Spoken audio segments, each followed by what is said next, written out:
യേശുക്രിസ്തുവിന്റെ നാമത്തിൽ എല്ലാവർക്കും സ്നേഹവന്ദനം. ചിറ്റാർ സെൻറ്റർ മർത്തോമ യുവജന സഖ്യത്തിൻ്റെയും പെരുമ്പട്ടി മർത്തോമ സെൻറ്റർ യുവജന സഖ്യത്തിൻ്റെയും ആഭിമുഖ്യത്തിൽ നടക്കുന്ന നോമ്പ് ധ്യാനത്തിലേക്ക് ഏവർക്കും സ്വാഗതം.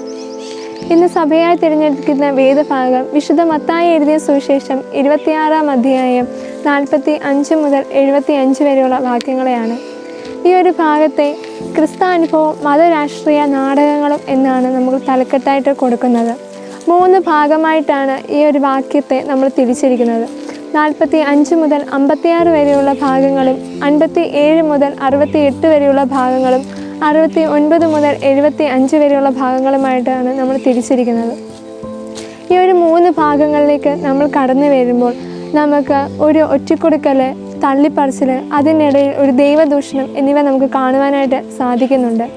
45 മുതൽ 56 വരെയുള്ള ഭാഗത്തെ അധികാരമുണ്ടായിട്ടും വിട്ടുകൊടുക്കുന്ന ക്രിസ്താനുഭവത്തെയാണ് നമുക്ക് കാണുവാനായിട്ട് സാധിക്കുന്നത്. സ്വയം ഒറ്റിക്കൊടുക്കുവാനായിട്ട് പോവുകയാണ് എന്ന് അറിഞ്ഞിട്ടും യേശുക്രിസ്തു സ്വയം നൽകുന്ന ഒരു അനുഭവത്തെ നമുക്ക് കാണുവാനായിട്ട് സാധിക്കുന്നുണ്ട്. സ്വയം വിട്ടുകൊടുക്കുക എന്നതിനപ്പുറം അധികാരമുണ്ടായിട്ടും സ്വയം നൽകുന്ന ഒരു ക്രിസ്തു അനുഭവത്തെ നമുക്ക് കാണുവാനായിട്ട് സാധിക്കുന്നുണ്ട്. യേശുവിൻ്റെ ക്രൂശാരോഹണം സ്വയം വിട്ടുകൊടുക്കലിൻ്റെ അനുഭവത്തെയാണ് നമുക്ക് ഓർമ്മപ്പെടുത്തുന്നത്. 55-ാമത്തെ വാക്യങ്ങളിലെല്ലാം നമുക്ക് കാണുവാനായിട്ട് സാധിക്കുന്നുണ്ട്. യേശുവിൻ്റെ അധികാരത്തെ കാണുവാനായിട്ട് സാധിക്കുന്നുണ്ട്. യൂദായും ഒരു കൂട്ടം ജനങ്ങളുമായിട്ട് വന്ന് യേശു ക്രിസ്തുവിനെ പിടിച്ചുകൊണ്ടു പോവുകയാണ് നമുക്ക് കാണുന്നത്. എന്നാൽ സ്വന്തം അധികാരത്തിലൂടെ യേശു ക്രിസ്തുവിന് അതിനെയെല്ലാം മറികടക്കാമായിരുന്നിട്ടും സ്വയം ഏറ്റുകൊടുക്കുകയാണ് ചെയ്യുന്നത്.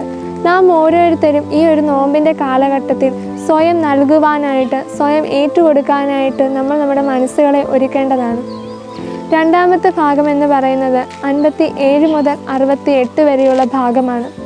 അതിനെ ഊതി വീർപ്പിച്ച ബഹുഭൂരിപക്ഷ ബലൂണുകൾ എന്നുള്ളൊരു തലക്കെട്ട് നമുക്ക് കൊടുക്കുവാനായിട്ട് സാധിക്കും.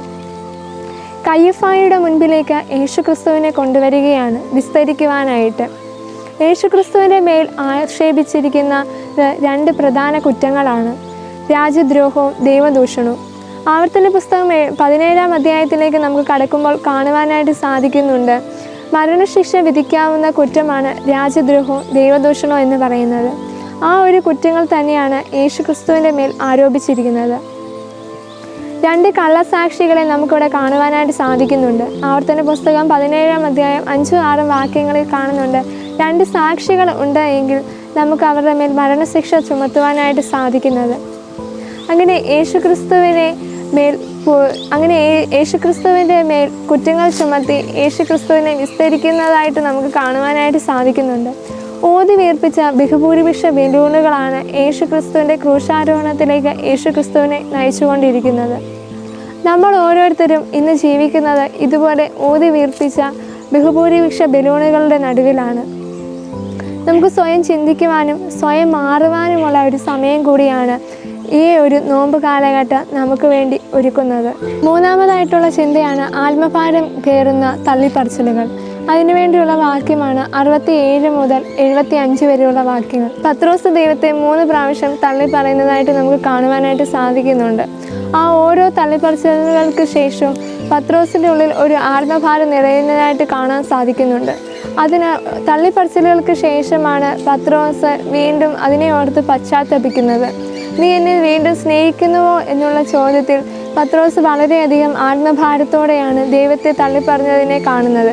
നമ്മളെ ഓരോരുത്തരും നമ്മുടെ ജീവിതത്തിൽ പലയിടങ്ങളിൽ നമ്മൾ ദൈവത്തെ തള്ളിപ്പറയുന്നുണ്ട്.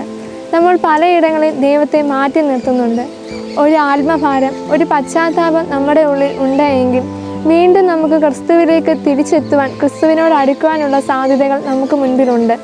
നമ്മളങ്ങനെ ഈ ഒരു നോമ്പിൻ്റെ കാലഘട്ടത്തിൽ വളരെ ആത്മഭാരത്തോടെ വളരെ പശ്ചാത്താപത്തോടെയും കൂടി ക്രിസ്തുവിലേക്ക് വീണ്ടും അടുക്കുവാനുള്ള സാഹചര്യമായിട്ട് ഓരോ നോമ്പുകളും നമുക്ക് മാറട്ടെ എന്ന് പ്രാർത്ഥിക്കുന്നു.